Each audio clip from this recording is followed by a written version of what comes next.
سلام رفقا، حال و احوالتون خوبه؟ آقا اعصاب سیدعلی با تحریما رابطه مستقیم داره. یعنی تحریما بعد جوری کشیده به اعصاب عظما. ولی فقیه بخت برگشته چند روز پیش از پای منقل بلند شد و یه فیل زهر خورده به نام اقتصاد مقاومتی هوا کرد. اونم چه هوا کردنی.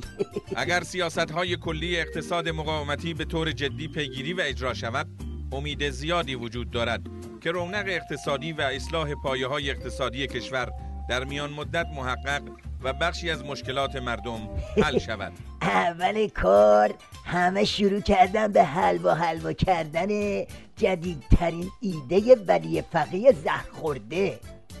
شیخ فری تو هرمزگان واسه اقتصاد مقاومتی اینجوری کف زد: سیاست‌های کلی اقتصاد مقاومتی توسط مقام معظم رهبری ابلاغ شد و دولت کاملا خود را آماده کرده است تا به این سیاست‌ها جامعه عمل بپوشاند. بزغاله نظام که دوری نجف آبادی باشه شروع کرد به ریس رفتن و حلوا کردن طرح ولی امرش. بعدم گفت همه اراذل و اوباش در رابطه با این طرح اتفاق نظر دارن و خلاصه نظام تو صلح و صفای کامل به سر میبره.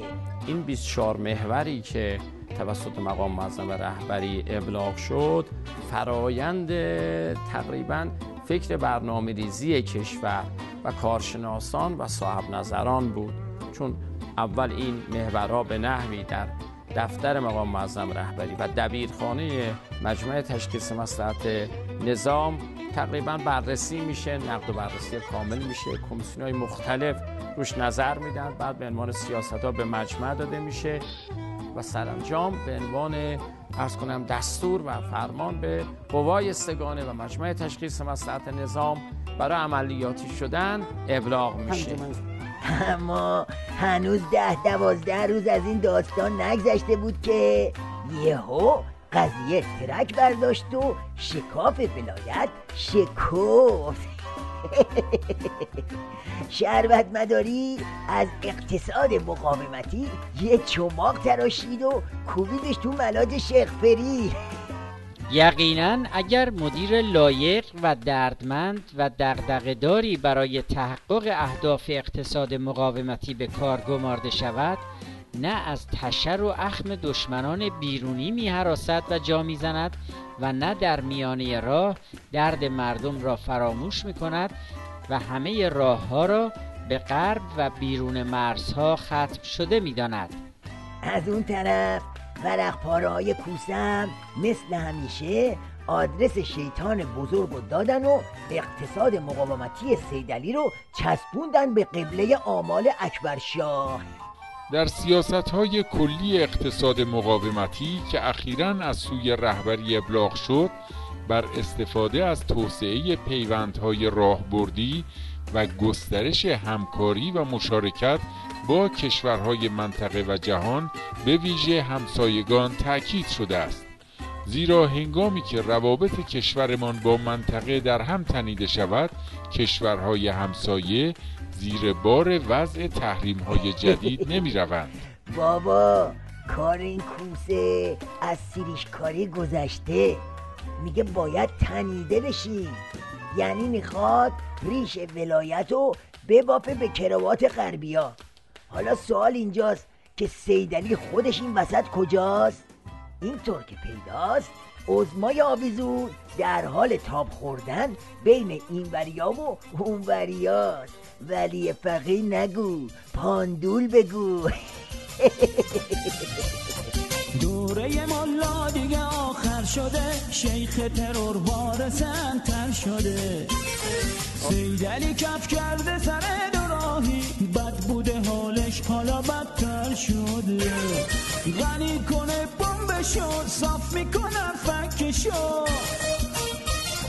غنی کنه بمبشو، صاف میکنن فکشو. فکشو بندازه بالا زهرا میچینن اون دنبشو بندازه بالا زهرا میچینن اون دنبشو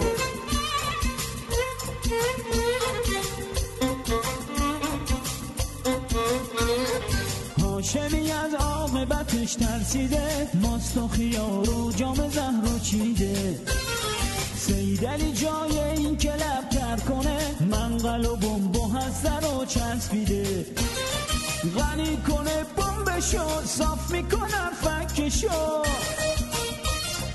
غنی کنه بمبشو صاف میکنن فکشو بندازه بالا زهرا میچینن اون دنبشو بندازه بالا زهرا میچینن اون دنبشو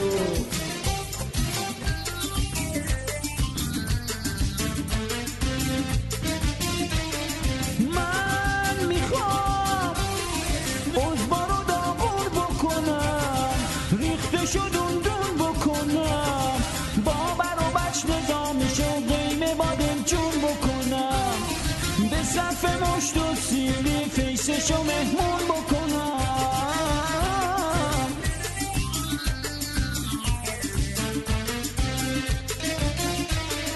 من میخوام عزبارو داغون بکنم ریخته شد اون دون بکنم باور و بچ نظامشو قیمه بادم چون بکنم به صف مشت و سیلی فیسشو مهمون بکنم غنی کنه بمبشو صاف میکنن فکشو غنی کنه بمبشو صاف میکنن فکشو بندازه بالا زهرا میچینن اون دنبشو بندازه بالا زهرا میچینن اون دنبشو بندازه بالا زهرا میچینن اون دنبشو